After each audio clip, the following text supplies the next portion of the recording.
all the law enforcement throughout the state that has offered their assistance in helping us continue our daily operations. This has been a feat for a small department to keep up with our normal course of duties through all of this. And I want to thank you all for your responsible reporting of this and your patience in letting us get the facts as we have them today out to you. And I also want to make a point to thank all the people that have assembled to show their support of the Allan family. They have been a great example of exercising their First Amendment rights. They've done it peacefully, they've done it appropriately, and that is really appreciated. The Davis County Critical Incident Protocol Team is conducting this investigation. Our department has not interviewed involved officers in any official capacity. The only information we have is what you're going to see today on the video. All right. I want to remind you that this video footage is only one piece of information in the incident, and the only information available to us at the moment. The video we're about to watch is a compilation of 5 body-worn cameras by the officers involved and a dash camera from the initial officer. It's important to understand that from the moment of any use of force began until the end, only a couple of seconds elapsed. Therefore, to gain a better understanding as to what has happened was a very tedious process in breaking down this video. Following the review of this compilation video, I'm going to take your questions. I would ask you that you hold your questions until that time. And at the conclusion of this press conference, I'm going to send out a link that will allow you to access a file to give you this compilation video along with the dash camera from the initial officer and the 5 body-worn cameras.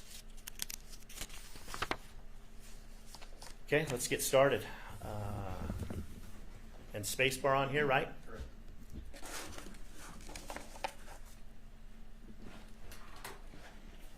Okay, for the most part, I'm going to let this compilation video speak for itself. I'm going to orient you right now. This officer is eastbound on State Street, and by my best guess, it looks like, just knowing the city, it looks like he's around 300 West is his current location. Let me point out one other thing. You're not going to hear sound immediately on this, and the reason for this is the minute a body camera or a dash camera is activated, it goes back 30 seconds in buffering, and during that 30 seconds buffering time, there is no audio. So as soon as you hear audio, then we will be out of that 30-second buffering period, and you will hear all the audio.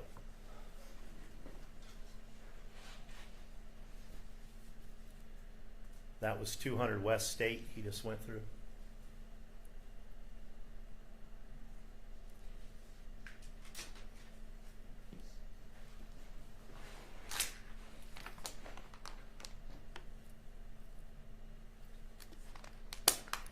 He's coming up on State and Main right here.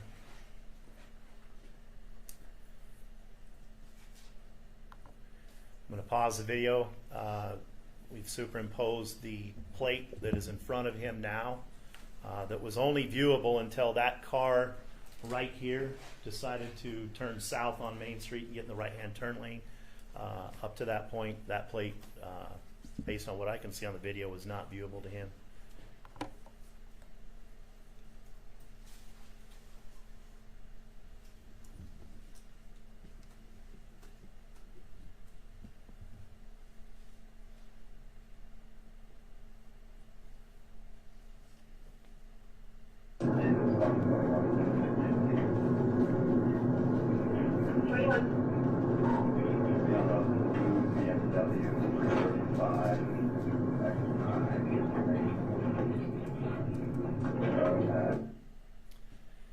So you understand the geographics of our city. It looks like to some of you he's maybe turning off of State Street. It's a little bit of a weird area here. State Street he's continuing on State Street here, even though he's making a left-hand turn of the street he's on.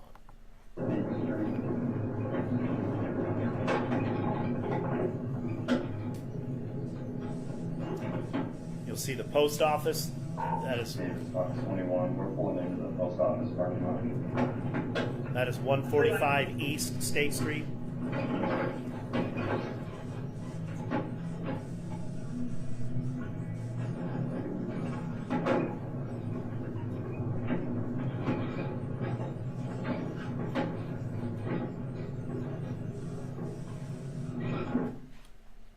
And now we're transitioning to his body camera.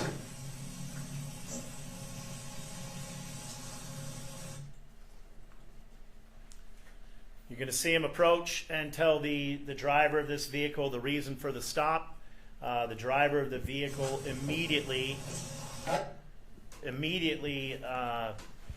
asserts his right to not obey the laws of the land, at least the reason for this traffic stop. And at this point, you're going to hear Officer A call for backup. I want to point out that there's been a statement, there's been an allegation made that backup was called for prior to this. That is absolutely untrue, and you will be able to see that here. Good, how are you? Good, I'm Officer Farmington Police. The reason for the stop today is there's no registration on your vehicle. I don't need registration, I don't answer questions. All right. Davis, Fox 21, can you have a couple more headed my way? Okay, so as I said, he asked for backup officers to come. Is this back window roll down? Why do you know that? I just want to make sure that you're the only one in the vehicle. So here's the deal, man. I'm stopping you because there's no registration on your vehicle, and I'm requesting your identification. Okay? You are detained at this time, and you are not free to leave. Are you going to provide me your identification? I don't answer questions. Okay, so I'm going to take that as a no, that you're not going to provide me your identification. Is that the route we're going? Or would you like to provide your identification to me? We can have a conversation. We can discuss the laws that you're breaking, and then we can go from there. If you want my identification, you'll be under duress, and you accept surety and trusteeship over it.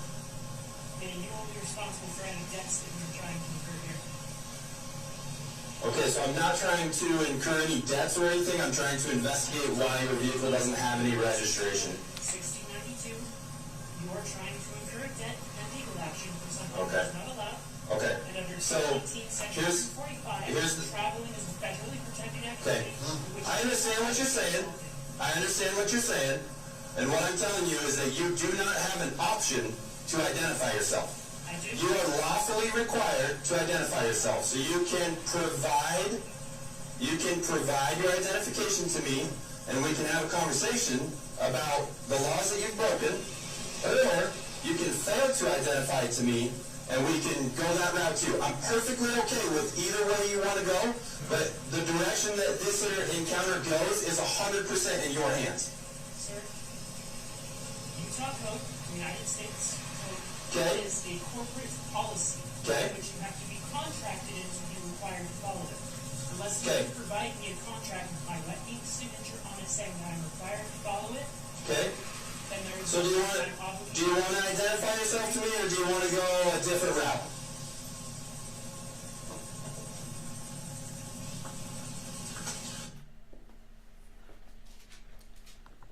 All right, so you're about to see the individual produce what we believe is a U.S. passport, and it identifies him as Chase Allan.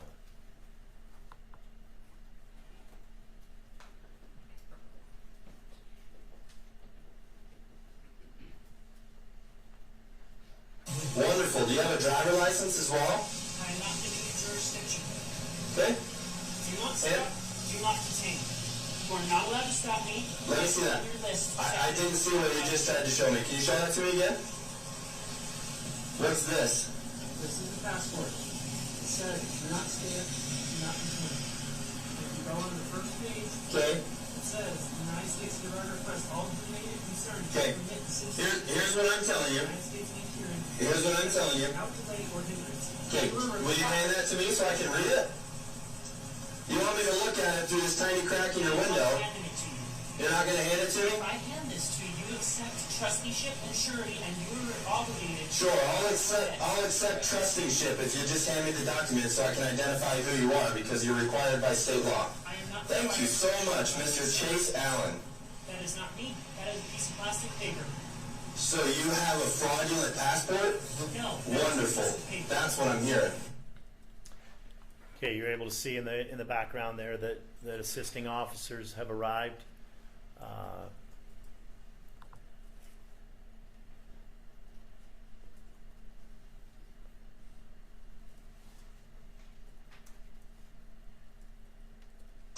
Okay, step out of the car for me. No. Sir, step out of the vehicle No. right now. I am not required to.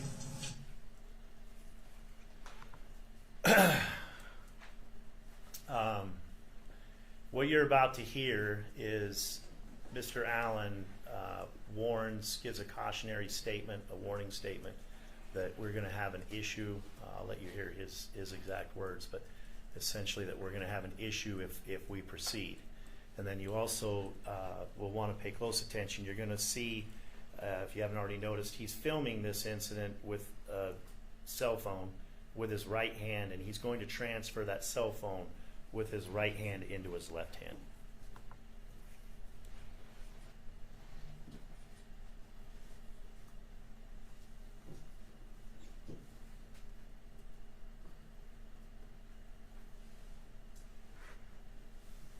Step out of this vehicle right now. And we're going to have an issue where Step out of the car. You'll notice that Right now. Step out of the car. We're going to break the window. the placement of the coat at that point of the video did not reveal the holster. Wow.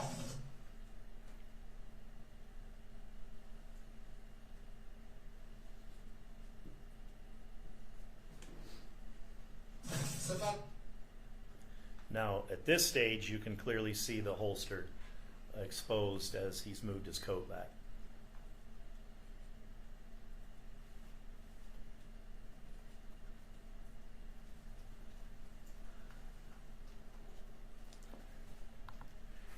All right, now we're going to get into where the officers are going to make a decision to physically remove him out of the car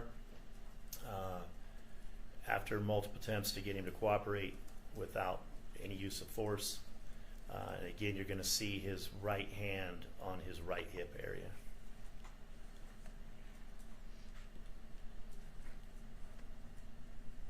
Out of the car.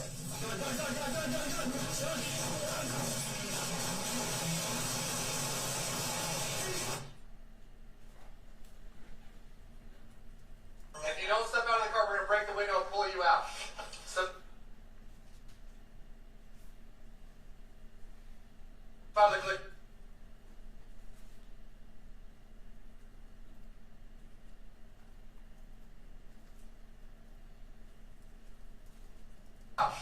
Step out of the car.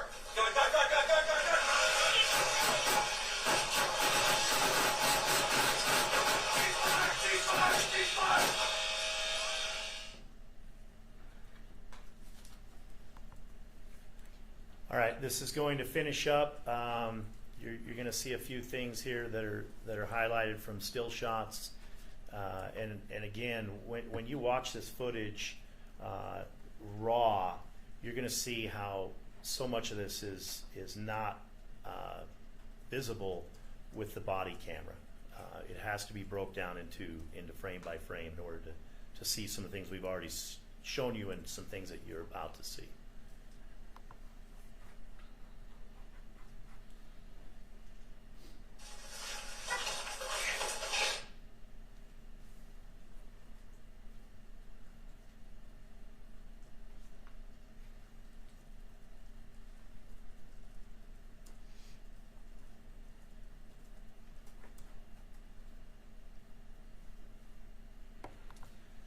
Okay, at this point, we're gonna run the compilation video, and it's gonna start with Officer A, and run all the way through each officer who are identified by the subsequent letters, and we'll just let that run.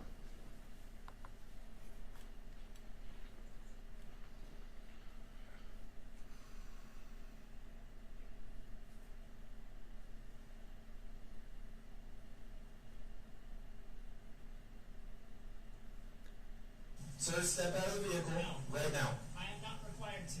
Step out of this vehicle right now. And we're going to have an issue where Step out of the car right now. Step out of the car, we're gonna break the window and pull you out. Step out of the car.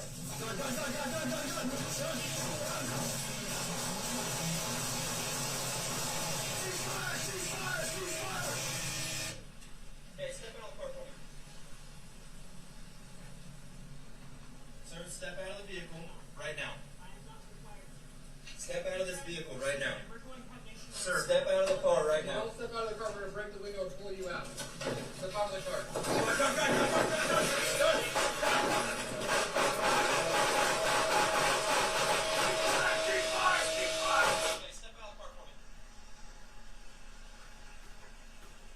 Sir, step out of the vehicle right now. Step out of this vehicle right now. Step out of the car right If you don't step out of the car, we're gonna break the window and pull you out. Step out of the car. Go.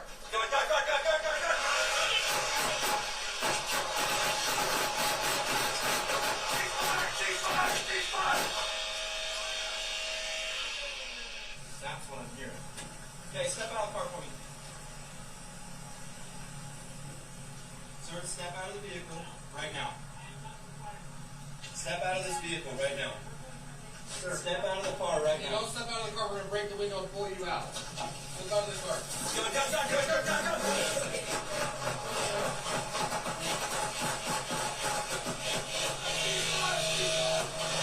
Have a fraudulent passport? Wonderful. That's what I'm hearing. Okay, step out of the car for me. Sir, step out of the vehicle right now. Step out of this vehicle right now. Sir, Step out of the car right if you don't step out of the car, we're gonna break the window and pull you out. Step out of the car.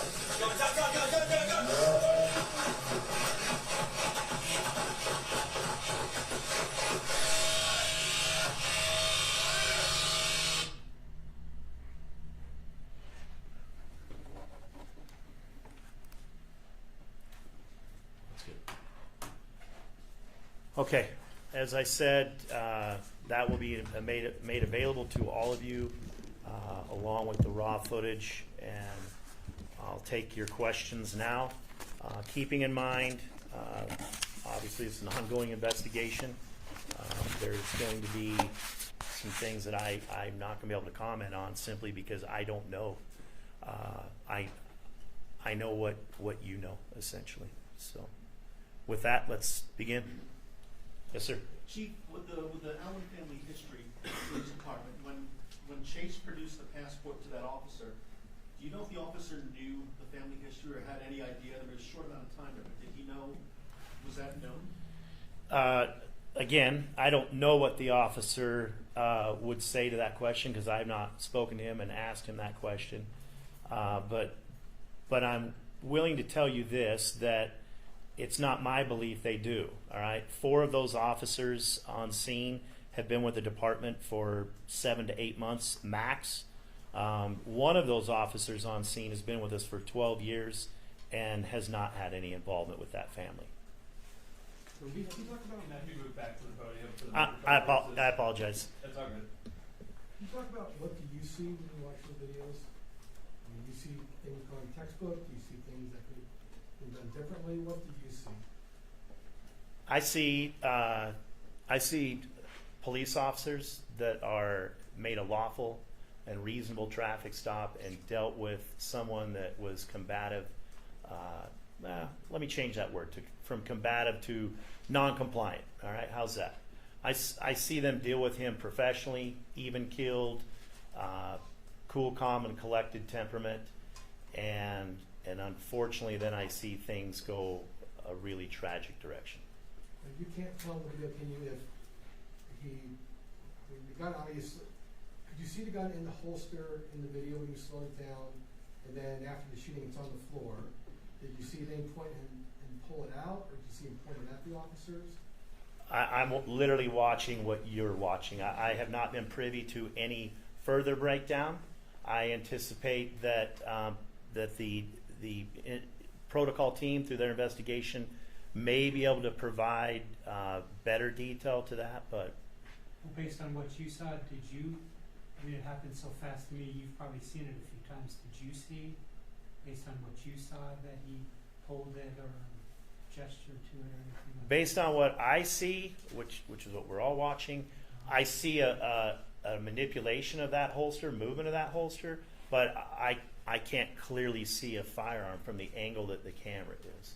And I think it's important. You know, Force Science does some really great education and training. Force Science Institute on the difference of what your eyeballs will see on any given scene versus what the camera can see.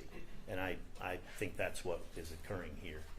Chief, Yes. when it comes to training on this, I mean, obviously, yeah, there was a holster and there was a gun. Are officers trained to fire when they see the gun or when the person, in this case, reaches for it? Officers are trained to respond using deadly force when there's an imminent threat of serious bodily injury or death to them or anyone other than the suspect. And what I see on that video is officers not responding to someone that just has a gun in a holster. This might be speculative, but do you see that going any other way by the behaviour of the officers? I apologize. Can you state that one more time? This might be speculative, but do you see that situation going any other way based on the way the officers approached it? Yeah, I don't want to speculate on that. You know, I think the initial officer, made a really interesting comment to the driver of that vehicle. This is going to go the way you decide it's going to go. Now that there's been more time to investigate, is there any indication that the man who was pulled over had ties to the San Francisco movement or anything like that? I have not spent any time corroborating that. I've seen the reports. That's nothing I've spent any time looking into. Yes. Chief, Here at and some there. point with the dispatch order we've heard, there wasn't somebody said shut off all the body cameras, and that has led to a lot of speculation that the police say maybe we messed up or something like that, shut off the body cameras. What is your response when we've heard that go through dispatch? To be clear, the police have not said maybe we messed up. I've answered this question. I'm happy to answer it again. Having worked on these protocol teams throughout my career, the order to shut off body cameras was simply done out of efficiency for the investigation. The dynamicness, the fluidity of the incident was well over with before that radio broadcast that you're referring to was put out. And it's simply so that an investigator that could otherwise be doing other important things for the investigation doesn't have to sit and watch every second of a video camera that provides nothing. The incident was over. It was over, correct. Can you, I don't know, can you make any judgment as to whether they were justified or not justified at this? That's not my place to do that. Can you tell me a little bit about, you've seen this a lot, how many shots were fired, have you been able to determine, and was it the 5 officers then that fired from their weapons? There were 5 officers that fired, and the amount of shots will be included in the critical incidents report. That takes time to get those ballistic reports back, so I can't comment on it today because I don't know. Chief, yeah, I just want to go back to the beginning too. If the illegitimate plate, just confirming what was on that plate and what made it illegitimate versus a normal license plate. It's yeah, I refer to it as more of a placard. There's nothing about it that says it's a license plate as we all know it, right?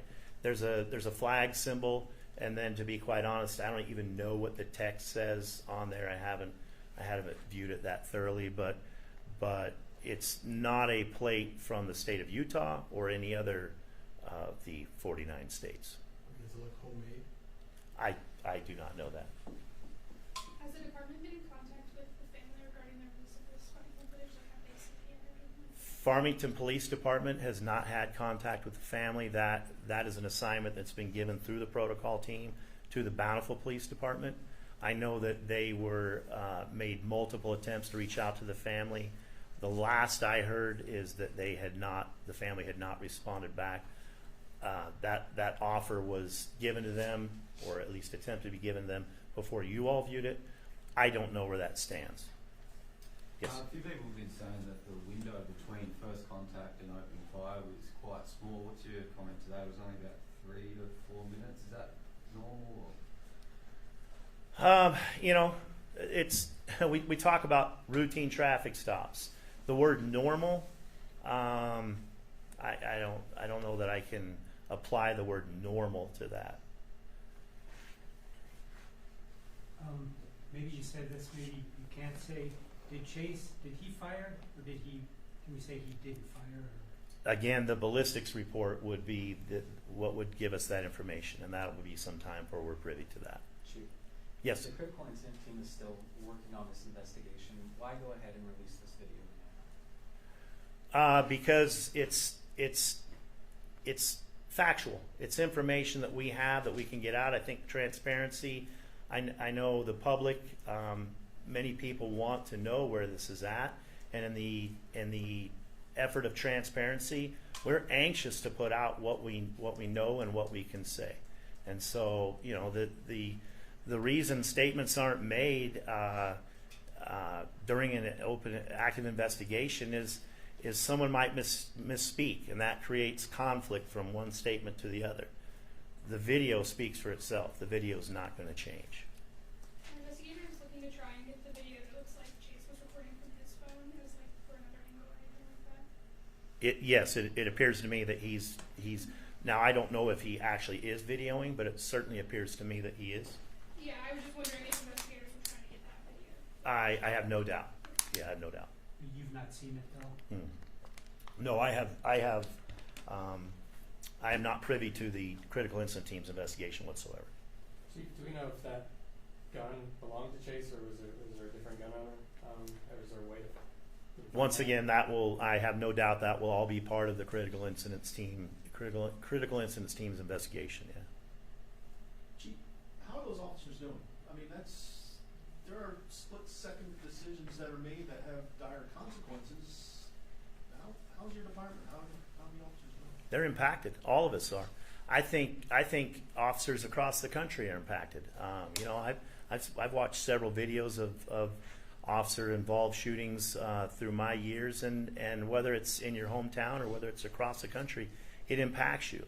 And my guys are definitely impacted. I've talked to all my officers daily, and certainly these officers. I've checked on their well-being.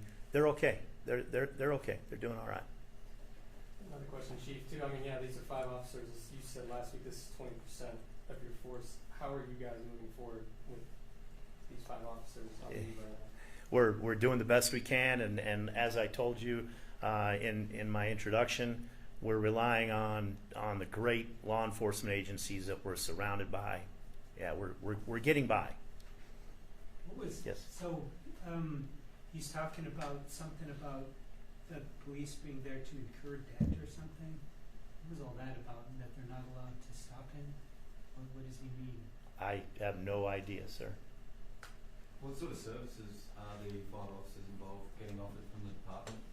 Say that again for me? What sort of services are the 5 officers involved being offered by the department? Therapy, that sort of stuff. So our department has a mental health group that is available to them as they need it. It's completely confidential. It's paid for by the city. However, I'm not privy to their usage of it. So I'm confident that they are aware of it. Absolutely. So the family, they issued that release. I'm sure you've seen it. It's been repeated over and over. They call this a brutal murder. I guess, what do you say to that? I say it's just a tragic ending to what started out as a everyday traffic stop. The proverbial routine traffic stop ended in tragedy. And take away the gun from that, would he have at most just gotten a ticket, or would you have arrested him for having a license and registration? We would only know that if the investigation would have been allowed to play out, right?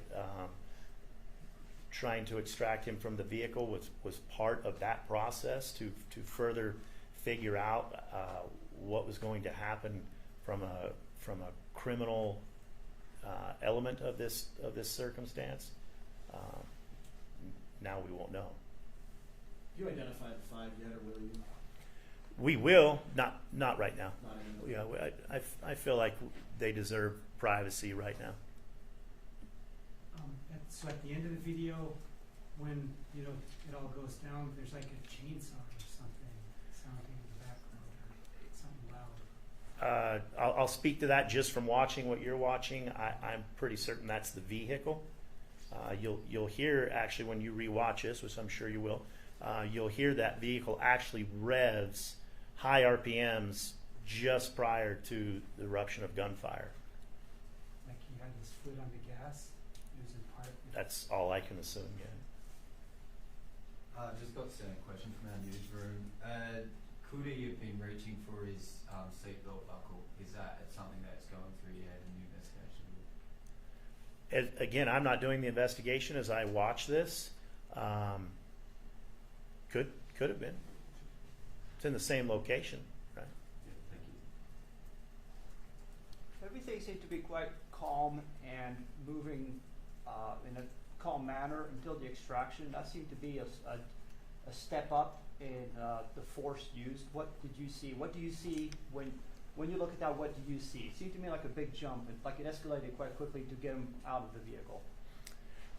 I would actually say just the contrary. The force continuum goes from verbal to hands-on. I think had our officers chosen to, you know, we're all looking at this from a Monday morning quarterback standpoint. They had no idea what was about to happen. They couldn't have known what was about to happen.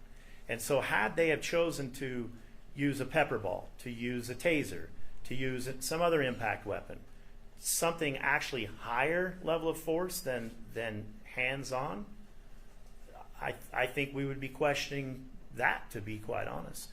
So that escalation of force from verbal to hands-on, in my opinion, was absolutely reasonable and appropriate. Can you talk about, based on training, do all 5 officers have to see the gun to prompt them to shoot? That's not that's not necessarily what I would deem as training. When they choose to use deadly force, what's the standard? What do they have? I mean, I know they have to feel like their life is in danger, but do they have to see something certain? They have to feel an imminent threat that could cause serious bodily injury or death to themselves or someone else. That's the state statute. So if someone starts firing just because their partner's firing, is that a reason or not? I'm going to let the investigation speak to that. Any idea when that will be done, or how long it must typically take? Again, there just is no typical in our profession, right? I can't speak to the timeline of that. I know there's many detectives, investigators working hard as we speak, so I have full confidence in them. Anything else? Thank you all for coming. Appreciate you. Thank you.